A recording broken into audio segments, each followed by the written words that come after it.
Greetings, physicists. This video will be about how to solve problems that involve conservation of momentum. So let's take a look at the first one, which is about ice skaters. Sandra, David, they're out there on the ice, probably having a romantic date, and they stand still and give themselves a push-off, right? Or maybe they're ice skating competitors and they're practicing or something. Anyway, they stand still, they push off. We're assuming the ice is frictionless. So let's draw this. Here they are. There is Sandra. Their skates. Her eye is in her forehead, apparently. And here's David. His skates. And they give a little push, and they're going to go back like this. David is an 80-kilogram dude. Sandra is a 45-kilogram dudette. After the push, Sandra will be moving 2.2 meters per second. All right. We can do this. So what we need to know that there's two conditions here. When you're doing conservation of momentum, there's always a before and an after condition. And we know that what happens is you have an m delta v for Sandra and you have an m delta v for David. But both of those m delta v's were caused by an f delta t, right? Well, think about this. The push that they experience is right here. So whatever force she feels, he feels. That's Newton's third law. They can't avoid that. So the impulse he feels and the impulse she feels have to be equal because they have to push on each other for the same period of time. Think about that. He can't push on her for longer than she pushes on him. So what we can just do is set the m delta v for Sandra equal to the m delta v for David. Now, another way to write this, if you expand this all out, is to say that her change in momentum is equal to his change in momentum. So if she gains 3 Newton seconds to the left, he also has to gain 3 Newton seconds to the right. Think about that. Momentum has direction, right? These are velocities. Whoops. So if she goes left, which could be considered negative, she gets -3, he gets +3. That'll go to 0. But they were standing still beforehand. They started at 0. So the total momentum before and the total momentum after have to be equal to each other for this system. So there's a couple ways you can look at this problem. At any rate, let's plug some things in. For Sandra, we have a 45 mass and a change in momentum of 2.2 to the left. So Sandra's momentum change, so we have 45 kilos times 2.2 meter per second final minus 0 initial equal to David's mass of 80 kilograms times his final velocity minus, and his initial was also 0. So when we do this, if we're solving for v, we're basically going to divide this side by 80 kilograms. That'll go away, and we'll get b. And again, I did this problem out of order. I should have solved it first and then plugged in. But you get the idea. So we got 45 times 2.2 divided by 80. And we should get, scroll, there you go, 1.24. 1.24 kilograms cancel. I should be left with meters per second. Let's see if that makes sense. Well, actually, let's first look at sig figs. I think this is a 2 sig fig problem, so I'm going to round to that 1.2 meters per second. All right, so if I go up here, 1.2, yeah, David is almost twice her mass, so he should be almost half her speed. Yeah, that works. So that's a conservation of momentum problem. All right, let's go on to the next one. Okay. Best way to get a sled going if you've ever gone out into the snow. A lot of winter sport questions here, I guess. You're going to take a running start and jump. So let's draw this. We have this little girl, Bailey. And she has her sled. There it is. Sleds always have that curved part of the front. And here she comes.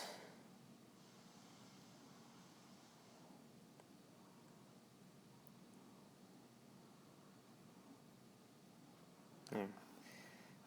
And she's going to run and jump on that sled. So she's going fast. Okay. And then after she jumps on the sled,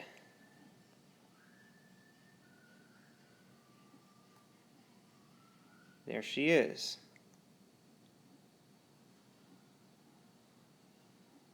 And the sled should now be moving. I want to try this someday. I've never done sledding like this. So let's see what we got here. We got her. She is 26 kilos. The sled is 5.9 kilos. And we assume that it is at rest. Yes. Yeah, I think we have to assume that it's at rest. So it's at 0 meters per second. And she starts at 4 meters per second.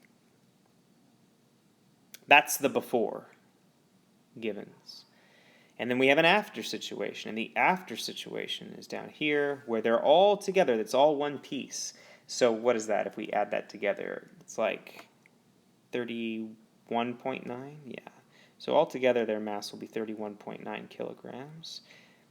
And we don't know V final. Well, let's look at this. Again, she's going to push on the sled when she lands on it, but whatever momentum the sled gains, she has to lose that much momentum because, remember, the force acting on her is for the same amount of time. So, as the force she pushes on the sled with. So momentum was conserved. So her momentum here, this starting momentum, remember the sled didn't start with any momentum. So her starting momentum will be the same as her and the sled together's after momentum. So let's write that down here. We'll make a little equation. We'll say that her starting momentum, which is mass of Bailey, times her starting velocity of Bailey. That's all the momentum there was before she impacted the sled, should be equal to, well, afterwards it's all of their mass. I'll put a big capital in there. And all of their velocity. Call it V final. That's fine. And if we're solving for that, we're looking for that, that's the V final, then we just divide by big M. And so let's plug some things in. Her mass alone was 26 kilos. Her starting velocity was 4 meters per second. Together they had a mass of 31.9 kilos. And that should give us what we need. 26 times 4 divided by 31.9. I'm getting 3.26 kilograms will cancel, and I will be left with meters per second. That's what I was looking for. Sig figs wise, I got 26 and 4. This looks like a 2 sig fig thing, so I'm going to round that to 3.3 meters per second. All right, so there's another conservation of momentum thing. All the momentum before equal to all the momentum after. All right, on we go. Got a ball in a toy rifle, so not too dangerous, with all the stats here. So let's draw this. So I'll draw it kind of big, and then we can see the inside of the toy rifle. Has a big spring and something holding the spring in place, which we know is the trigger. And then here is the ball. So before the rifle is shot, we have a 30-gram ball. We have a 1.2 kilo rifle. And before it's shot, it's going to have 0 meters per second. In fact, both of them should be at 0 meters per second. Then we shoot it. And the rifle changes shape, I guess. Here we go. And the spring goes forward like that. And now the ball shoots out the end. And it is now going at 15 meters per second. And then what is the recoil speed of the rifle? So in order for the rifle to make the ball go forward, it has to push on it. But of course, Newton's third law means the rifle experiences a force backward.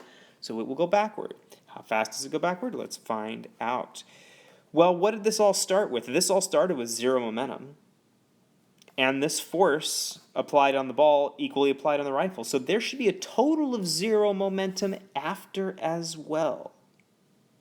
How about that? So if I'm going to write that as an equation, I would say before, the before situation is easy, it's zero. There was no momentum before. That has to equal, well, after, I'm going to do the ball. The ball has an mv, so the mass of the ball times the velocity of the ball.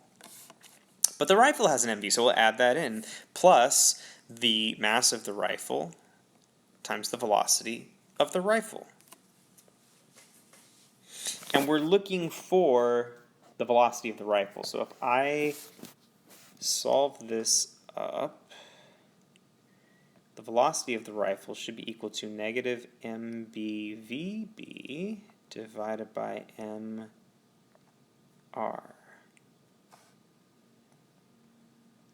Cool. And now we can just plug things in. Mass of the ball was 30 grams. Ooh, let's make that in kilograms. Let's make that 0.030 kilograms because the rifle is in kilos.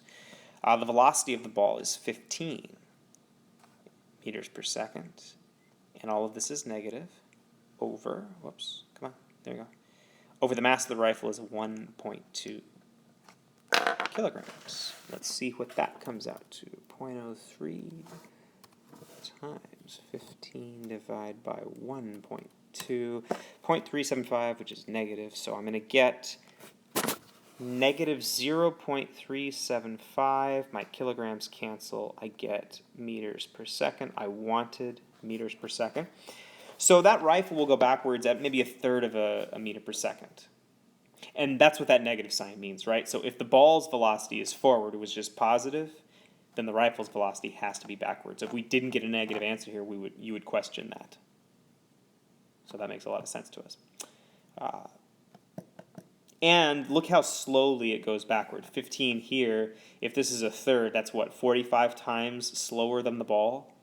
Well, why does it do that? Well, probably because this is about 45 times slower than that. Or less massive. The ball has much less mass. So the ball gains a lot of speed, but because it has less mass, it's not actually gaining as much momentum. The rifle has a slow speed, but has more mass, which is why it can gain the same momentum that the ball loses. Well, it's why the rifle can, yeah, that's a way to say it. It's why they gain equal and opposite momentums. All right, there you go. Those are three different conservation of momentum problems. Hopefully this helps you solve your own conservation of momentum problems.